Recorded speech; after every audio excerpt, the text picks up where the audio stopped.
Don't delete all swimmers from your database. In this video, I'll tell you why and what to do instead to keep your database clean. First of all, when you delete swimmers from your database, even though they are old data, the deletion deletes all their meet records, their times, and all their data from the database. So when the swimmer comes back to refer to it, you'll have no data to give them. The best approach and the safest method is to mark them inactive, so that you can have a clean database of current swimmers. At the same time, you have records for the old swimmers. And to do so, you click on a name you want to mark inactive, double click it.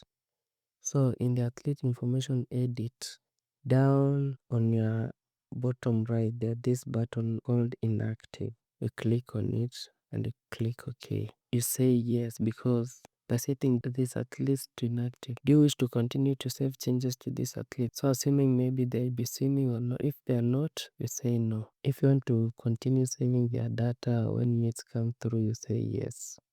If you don't want to say no, if they are like very old records, for me I can say yes and not the name Andrew Mary. So I click yes. Immediately the name disappears from the list here.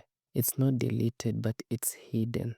To show it, you can click on show inactive swimmers. Click on it. Inactive swimmers will show up, but they are not yet here. They are not yet shown in this list. So to show them, you click this show only inactive swimmers. You click on it, so you can see I have 2 inactive swimmers. What if you are now to change them back to active swimmers?